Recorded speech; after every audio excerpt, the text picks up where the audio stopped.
100% வாக்குப்பதிவினை வலியுறுத்தி மாவட்ட தேர்தல் அதிகாரி அலுவலகம் சார்பில் புதுச்சேரி பல்கலைக்கழகத்தின் சமுதாய கல்லூரியின் மாணவ மாணவியரின் ஆங்கிலத்தில் பிளாஷ் மாப் என்றழைக்கப்படும் மின்னல் நடனம் கடற்கரை சாலை தலைமைச் செயலகம் எதிரே நடைபெற்றது.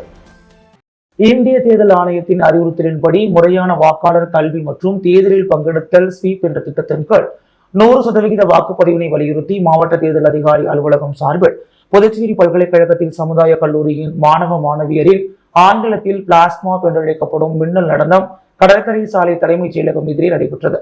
30 மாணவ மாணவியர் ஆடிய மின்னல் நடனத்தை ஏராளமான பொதுமக்கள் கண்டு களித்தனர். சமுதாய கல்லூரியின் முதல்வர் லலிதா ராமகிருஷ்ணன், வாக்காளர் கல்வி முதன்மை அதிகாரி லதா பார்த்திபன் மற்றும் பேராசிரியர்கள் பலர் கலந்து கொண்டனர். உடற்பயிற்சி கல்வி இயக்குநர் ஜெகதீஸ்வரி மேற்பார்வையில் நடனம் அமைக்கப்பட்டிருந்தது. வாக்காளர் கல்வி கருத்துக்கள் அடங்கிய பாடல் மற்றும் கடைசி சுற்றில் வாக்காளர் விழிப்புணர்வு வாசகங்கள் அடங்கிய பதாகைகள் ஏந்திய வண்ணம் முடித்த வாக்காளர் பெருமக்கள் அனைவரும் வாக்குப்பதிவு நாளன்று தவறாமல் வாக்களிக்குமாறு வேண்டுகோள் விடுத்தனர். இதற்கான ஏற்பாடுகளை மாவட்ட தேர்தல் அதிகாரி அலுவலகத்தின் வாக்காளர் விழிப்புணர்வு பிரிவு செய்திருந்தது. புதுச்சேரி ராஜ்பவன் தொகுதிக்குட்பட்ட வைத்திக்குப்பம் வடக்கு பகுதியில் சட்டமன்ற உறுப்பினர் வி பி ராமலிங்கம் தலைமையில் நிர்வாகிகள் வீடு வீடாக சென்று தாமரை சின்னத்திற்கு தீவிர வாக்கு சேகரிக்கும் பணியில் ஈடுபட்டனர். புதுச்சேரி நாடாளுமன்ற மக்களவை தொகுதியில் தேசிய ஜனநாயக கூட்டணியில் பாஜக வேட்பாளராக நமச்சிவாயம் போட்டியிடுகிறார். அவரை ஆதரித்து சட்டமன்ற உறுப்பினர் வி பி ராமலிங்கம் தலைமையில் நிர்வாகிகள் புதுச்சேரி ராஜ்பவன் தொகுதிக்குட்பட்ட வைத்திக்குப்பம் வடக்கு பகுதி பச்சைவாளியம்மன் கோவில் வீதி, வன்னியர் வீதி, விநாயகர் கோவில் வீதி ஆகிய பகுதிகளில் சுமார் 300 வீடுகளுக்கு மேல் சென்று தாமரை சின்னத்திற்கு தீவிர வாக்கு சேகரிப்பில் ஈடுபட்டனர். இந்நிகழ்ச்சிக்கு புதுச்சேரி ராஜ்பவன் தொகுதியின் பாஜக தலைவர் நாகராஜன் முன்னிலை வகித்தார். மேலும் இந்த நிகழ்ச்சியில் சிறப்பு அழைப்பாளராக ராஜ்பவன் தொகுதியின் தேர்தல் பொறுப்பாளர் ஆனந்த கண்ணன், தேசிய செயற்குழு உறுப்பினர் பன்னீர், தேசிய செயற்குழு உறுப்பினர் பிரபாவதி ஆகியோர் கலந்து கொண்டு தீவிர வாக்கு சேகரிப்பில் ஈடுபட்டனர். மேலும் இந்த நிகழ்ச்சியில் ராஜ்பவன் தொகுதியின் நிர்வாகிகளான கதிரவன், அருண்குமார், தேவநாதன், வஞ்சினி, விநாயகம், வேலு, ஹரிதாஸ், பாலா, பிரகாஷ், ராகுல், ஹரீஷ், முருகன் மற்றும் மகளிர் அணியைச் சேர்ந்த வள்ளி, அங்காளம்மா, மாலதி, வள்ளி என்ற பச்சையம்மா, முனியம்மா, தமிழரசி, பாக்கியா, பூங்கொடி, உமா, அனுசியா மற்றும் வடக்கு பகுதி நிர்வாகிகள் பாலா, வேளாங்கண்ணி, ராஜி, தங்கமணி, பார்த்திபன் உள்ளிட்ட நிர்வாகிகள் வீடு வீடாக சென்று தாமரை சின்னத்திற்கு தீவிர வாக்கு சேகரிப்பில் ஈடுபட்டனர். முன்னதாக இந்த நிகழ்ச்சிக்கு வருகை புரிந்த சட்டமன்ற உறுப்பினர் வி பி ராமலிங்கத்திற்கு ஆளுநர மாலை அணிவித்து ஆரத்தி எடுத்து மலர் தூவியும் பொன்னாடை போற்றியும் சிறப்பான முறையில் வரவேற்பு அளிக்கப்பட்டது. புதுச்சேரியில் அதிமுக வேட்பாளரான தனது கணவனுக்காக பிரச்சாரம் மேற்கொண்ட தமிழ்வேந்தன் மனைவியிடம் சுத்தமான குடிதண்ணீர் வழங்க நடவடிக்கை எடுங்கள், உங்களுக்குத்தான் எங்களது ஓட்டு என கூறிய அப்பகுதி மக்களின் எதிர்பார்ப்போ நிகழ்ச்சி ஏற்படுத்தியது. புதுச்சேரி பாராளுமன்ற தேர்தலில் அதிமுக சார்பில் போட்டியிடும் வேட்பாளர் தமிழ்வேந்தனை ஆதரித்த அவரது மனைவி நிவேதிதா தமிழ்வேந்தன் புதுச்சேரி நகர பகுதிகளில் வித்தியாசமான முறையில் தீவிரமாக வாக்கு சேகரித்து வருகிறார். ஏற்கனவே உழவர் சந்தை மற்றும் முக்கிய வணிக நிறுவனங்கள், மார்க்கெட் பகுதிகளில் தீவிரமாக வாக்கு சேகரித்தார். அதன் ஒரு பகுதியாக இந்த நெல்லித்தோப்பு தொகுதிக்குட்பட்ட வெண்ணிலா நகர் பகுதியில் அதிமுக வேட்பாளரின் மனைவி நிவேதிதா தமிழ்வேந்தன் வாக்கு சேகரித்தார். அப்போது அங்கிருந்த பெண்கள் தங்களது கையில் தாங்கள் தினமும் குடிக்கும் மாசடைந்த குடிநீரை பாட்டிலில் பிடித்து வந்து, நாங்கள் தினமும் இந்த தண்ணீரைத்தான் குடிக்கின்றோம், ஆட்சியாளர்களிடம் பலமுறை முறையிட்டும் சுத்தமான குடிநீர் வழங்கப்படவில்லை, இதுவரை ஆட்சியாளர்களும் எங்களை வந்து பார்க்கவில்லை என்று கூறினர். மேலும் அந்த தண்ணீரை வாங்கி குடித்து பார்த்த வேட்பாளரின் மனைவி நிவேதிதா தண்ணீரை குடிக்க முடியாமல் இருப்பதைக் கண்டு வேதனை அடைந்தனர். மேலும் அப்பகுதி மக்கள் எங்களுக்கு கழிப்பறை வசதி இல்லை போன்ற அத்தியாவசிய பிரச்சனைகளை அடுக்கடுக்காக புகாராக கூறினர். உங்களது புகார்கள் அனைத்தையும் நாங்கள் நிறைவேற்றி தருகிறோம் என உத்தரவாதம் அளித்தார். அதிமுக வேட்பாளரின் மனைவி நிவேதித்தார். அப்போது அங்கு குடியிருந்த பெண்கள், எங்களது ஓட்டு அதிமுகவிற்கு தான், நீங்கள் எங்கள் பிரச்சனைகளை தீர்த்து வையுங்கள், நாங்கள் உங்களுடன் இருக்கின்றோம் என கூறினர். இது நிகழ்ச்சியை ஏற்படுத்தியது. இதனையடுத்து அதிமுக வேட்பாளர் தமிழ்வேந்தரின் மனைவி நிவேதிதா தமிழ்வேந்தர் அப்பகுதி மக்களிடம் அதிமுகவிற்கு வாக்கு சேகரித்தார். ஏனாம் என்ஆர் காங்கிரஸ் தலைவர்கள் வீடு வீடாக சென்று பாஜக வேட்பாளர் அமைச்சர் நமச்சிவாயத்தை ஆதரித்து தீவிர பிரச்சாரத்தில் ஈடுபட்டனர்.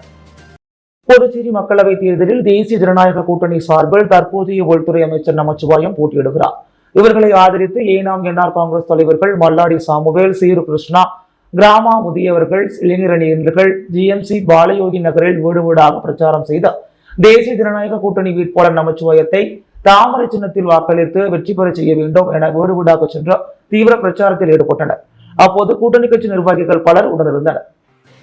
பாஜக வேட்பாளர் நமச்சிவாயத்திற்கு ஏம்பலம் தொகுதி பாஜக சார்பில் இருசக்கர வாகனத்தில் பேரணியாக சென்று வாக்கு சேகரிக்கப்பட்டது. ஏம்பலம் தொகுதியைச் சார்ந்த சீலியமேடு கிராமத்தில் புதுவை மாநில பாரதிய ஜனதா கட்சியின் மாநில விவசாய அணி செயலாளர் பல்ராமன், பிஜேபி மீடியா செல் மாநில செயற்குழு உறுப்பினர் சந்தோஷ்குமார் மற்றும் மாவட்ட விவசாய அணி உறுப்பினர் செந்தில்குமார், ஏம்பலம் தொகுதி இளைஞரணி பொதுச் செயலாளர் அரவிந்த், என்ஆர் காங்கிரஸ் கட்சியின் நிர்வாகி பிரபாகரன் ஆகியோர் இணைந்து 100க்கும் மேற்பட்ட இருசக்கர வாகனங்களில் பேரணியாக சென்று புதுவை பாராளுமன்ற தொகுதி பாரதிய ஜனதா கட்சியின் வேட்பாளர் நமச்சிவாயத்திற்கு வாக்கு சேகரித்தனர். காரைக்கால் மாவட்ட காவல்துறை சார்பில் பாராளுமன்ற தேர்தலில் 100% வாக்குப்பதிவை வலியுறுத்தி புதுச்சேரி காவல்துறை டிஐஜி தலைமையில் போலீசாரின் இருசக்கர வாகன பேரணி நடைபெற்றது. புதுச்சேரி மாநிலம் காரைக்கால் மாவட்டத்தில் பாராளுமன்ற தேர்தல் பணிகள் தீவிரமாக நடைபெற்று வருகிறது. இதனை முன்னிட்டு பல்வேறு விழிப்புணர்வு நிகழ்வு நடைபெற்று வரும் நிலையில் இன்று காரைக்கால் மாவட்ட காவல்துறை சார்பில் பாராளுமன்ற தேர்தலில் 100% வாக்குப்பதிவை வலியுறுத்தியும் பொதுமக்கள் அச்சமின்றி வாக்களிக்க வலியுறுத்தியும் புதுச்சேரி காவல்துறை டிஐஜி பிரிஜேந்திரகுமார் யாதவ் தலைமையில் 100க்கும் மேற்பட்ட போலீசார் தலைக்கவசம் அணிந்து இருசக்கர வாகன பேரணியில் ஈடுபட்டனர். இந்த விழிப்புணர்வு இருசக்கர வாகன பேரணி காரைக்கால் முதுநிலை காவல் கண்காணிப்பாளர் அலுவலகத்தில் இருந்து தொடங்கி நகரின் முக்கிய வீதிகள் வழியாக சென்றது. ஜெயின் சமூகத்தை சேர்ந்த புதுச்சேரி தொழிலதிபரின் 13 வயது மகன் துறவரம் மேற்கொள்ள உள்ளதால் ஆன்மீக ஊர்வலம் பூஜை இன்று நடைபெற்றது. இச்சிறுவனுக்கு அகமதாபாத்தில் தீட்சை தரப்பட உள்ளது.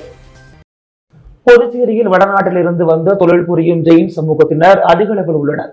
அவர்கள் குடும்பத்தில் இளையோர் தங்கள் சமூக கருத்துக்களை பின்பற்றி துறவரம் பின்பற்றும் வைபவங்களும் இங்கு நடப்பது வழக்கம். இந்நிலையில் புதுச்சேரி சித்தன்குடியைச் சேர்ந்த தொழிலதிபர் விகாஸ் சௌந்தர்யா பிரியங்கா சௌந்தர்யா தம்பதியின் 13 வயதை ஆகும் இளைய மகன் ஹார்திக் துறவரம் மேற்கொள்ள முன்வந்துள்ளார். ராஜஸ்தானை பூர்வீகமாக கொண்ட இக்குடும்பத்தினர் 40 ஆண்டுகளுக்கு முன்பாக புதுச்சேரிக்கு குடிபெயர்ந்துள்ளனர். ஜெயின் சமூகத்தில் உள்ள கருத்துக்களின் ஆர்வம் கொண்ட இத்தம்பதியின் இளைய மகன் துறவரம் பூண முன்வந்ததை இக்குடும்பத்தினர் ஈற்றனர். அதையடுத்து புதுச்சேரி சித்தன்குடியில் உள்ள ஜெயின் கோவிலில் இருந்து ஆன்மீக ஊர்வலம் இன்று நடைபெற்றது. தேர் போன்ற அமைப்பில் ஹார்திக் தனது சகோதரியுடன் அமர வைக்கப்பட்டு ஊர்வலமாக அழைத்து வரப்பட்டார். ஊர்வலமானது புதுச்சேரி காமராஜர் சாலை, அண்ணா சாலை வழியாக செட்டி தெருவில் உள்ள திகம்பரர் கோவிலை அடைந்தது. அதன் பின் கொசக்கடை தெருவில் உள்ள திகம்பரர் ஜெயின் கோவிலில் பூஜை நடைபெற்றது. இந்நிகழ்வை அடுத்து அகமதாபாத் புறப்பட்டு செல்லும் இவர்கள் அங்குள்ள புகழ்பெற்ற ஜெயின் கோவிலில் துறவர பூஜையில் பங்கேற்கின்றனர். அதனைத் தொடர்ந்து வரும் 28இல் ஹார்திக்கு தீட்சிதை அளிக்கப்படும் என ஜெயின் சமூக வட்டாரங்கள் தெரிவித்தன. சேத்திலால் நகர் பகுதியில் எழுந்தருளியுள்ள ஸ்ரீ மகாசக்தி மாரியம்மன் ஆலயத்தில் துவார பூஜையின் வாசக்கால் வைக்கும் சிறப்பு பூஜையில் முன்னாள் சபாநாயகர் வி பி சிவக்குழந்து கலந்து கொண்டு சுவாமியை வழிபட்டார். புதுச்சேரி லாஸ்பேட்டை சேத்திலால் நகர் பகுதியில் எழுந்தருளியுள்ள ஸ்ரீ மகாசக்தி மாரியம்மன் ஆலயம் அமைந்துள்ளது. இந்த ஆலயத்தின் துவார பூஜையின் வாசக்கால் வைக்கும் பணி நடைபெற்றது.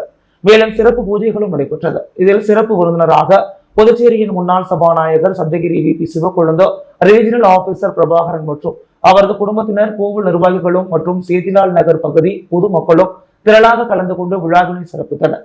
இதற்கான ஏற்பாடுகளை ஆலய அறங்காவலர் குழு நிர்வாகிகள் சிறப்பாக செய்திருந்தனர். தட்டாஞ்சாவடி தொகுதியில் தேர்தல் பரப்புரை மேற்கொண்ட முதலமைச்சர் ரங்கசாமி, புதுச்சேரியில் அமைச்சர் நமச்சிவாயம் வெற்றி பெற்றார், மாநிலம் வளர்ச்சி பெறுவதற்கு உறுதுணையாக இருப்பார், மாநில வளர்ச்சிக்கான நிதிகளை விரைவாக கேட்டுப் பெறுவார் எனவும் வாக்கு சேகரித்தார். நடைபெறவுள்ள பாராளுமன்ற தேர்தலில் தேசிய ஜனநாயக கூட்டணி சார்பில் புதுச்சேரி தொகுதியில் போட்டியிடும் பாஜக வேட்பாளர் அமைச்சர் நமச்சிவாயத்தை ஆதரித்து முதலமைச்சர் ரங்கசாமி மாநிலம் முழுவதும் தீவிர தேர்தல் பரப்புரையில் ஈடுபட்டு வருகிறார். இந்நிலையில் இந்த தட்டாஞ்சாவடி தொகுதிக்குட்பட்ட பகுதிகளில் தேர்தல் பரப்புரை மேற்கொண்ட முதலமைச்சர் ரங்கசாமி, மத்தியிலும் மாநிலத்திலும் ஒரே ஆட்சி அமைந்தால் மட்டுமே மாநிலம் வளர்ச்சி பெறும், எனவே அனைவரும் பாஜகவிற்கு வாக்களிக்க வேண்டும். அது மட்டுமின்றி புதுச்சேரியில் அமைச்சர் நமச்சிவாயம் வெற்றி பெற்றால் மாநிலம் வளர்ச்சி பெறுவதற்கு உறுதுணையாக இருப்பார், மாநில வளர்ச்சிக்கான நிதிகளை கேட்டு பெறுவது மட்டுமின்றி திட்டங்களை விரைவாக நிறைவேற்றுவதற்கும் சுலபமாக இருக்கும் என அவர் தெரிவித்தார். தேர்தல் பரப்புரையில் ஈடுபட்ட முதலமைச்சர் ரங்கசாமிக்கு தட்டாஞ்சாவடி தொகுதி முழுவதும் பொதுமக்கள் மற்றும் என்ஆர் காங்கிரஸ், பாஜக நிர்வாகிகள், தொண்டர்கள் பட்டாசு வெடித்தும் மலர் தூவியும் மாலை அணிவித்தும் உற்சாக வரவேற்பு அளித்தனர். இதில் முன்னாள் சட்டமன்ற உறுப்பினர் அசோக் ஆனந்த் உட்பட பாஜக, என்ஆர் காங்கிரஸ், பாமக உள்ளிட்ட கூட்டணி கட்சியினர் உடனிருந்தனர். காரைக்காலில் தேர்தல் துறை சார்பில் 100% ஓட்டுப்பதிவை வலியுறுத்தி கடற்கரையில் மணல் சிற்பம் மூலம் விழிப்புணர்வு ஏற்படுத்தப்பட்டது. காரைக்கால் மாவட்டத்தில் லோக்சபா தேர்தலை முன்னிட்டு மாவட்ட தேர்தல் அதிகாரி மணிகண்டன் அறிவுறுத்தலின் பேரில் தேர்தல் துறை சார்பில் 100% ஓட்டுப்பதிவை வலியுறுத்தி பல்வேறு விழிப்புணர்வு நிகழ்ச்சிகள் நடைபெற்று வருகிறது. அந்த வகையில் பொதுமக்கள் அதிகம் கூடும் கடற்கரையில் மணல் சிற்பம் வரைந்து தேர்தல் விழிப்புணர்வு ஏற்படுத்தினர். இதில் காரைக்கால் கடற்கரைக்கு வருகை புரிந்தவர்கள் மணல் சிற்பத்தை கண்டு களித்தார்கள். நிகழ்ச்சியில் தேர்தல் துறை கண்காணிப்பாளர் வித்யாதரன், ஒருங்கிணைப்பாளர் தாமோதரன் உட்பட பலர் உடனிருந்தனர். திருபுவனை சட்டமன்ற தொகுதிக்குட்பட்ட 34 பூத்திலும் பாஜக வேட்பாளர் நமச்சிவாயத்தை ஆதரித்து சட்டமன்ற உறுப்பினர் அங்காளன் தீவிர வாக்கு சேகரிப்பில் ஈடுபட்டார். வருகின்ற ஏப்ரல் 19ஆம் தேதி நடைபெற இருக்கின்ற லோக்சபா தேர்தலில் போட்டியிடும் வேட்பாளர்களை ஆதரித்து அரசியல் கட்சியினர் அனைத்து தொகுதிகளிலும் தீவிர வாக்கு சேகரிப்பில் ஈடுபட்டு வருகின்றனர். அந்த வகையில் தேசிய ஜனநாயக கூட்டணி சார்பில் போட்டியிடும் பாஜக வேட்பாளர் நமச்சிவாயத்தை ஆதரித்து திருபுவனை தொகுதிக்குட்பட்ட திருபுவனை, கரைத்தீர்த்தால் குப்பம், திருவாண்டார் கோவில் உட்பட 34 பூத்துகளிலும் சட்டமன்ற உறுப்பினர் அங்காளன் தலைமையில் வாக்கு சேகரிக்கும் பணி நடைபெற்றது. இந்நிகழ்ச்சியில் சட்டமன்ற உறுப்பினரின் ஆதரவாளர்கள், 34 பூத்தின் உறுப்பினர்கள், கூட்டணி கட்சியினர், பொதுமக்கள் பலர் கலந்து கொண்டு வீதி வீதியாக சென்று வீடுகள் தோறும் பொதுமக்களை சந்தித்து தொண்டு பிரசுரங்களை வழங்கி தாமரை சின்னத்திற்கு வாக்குகளை சேகரித்தனர்.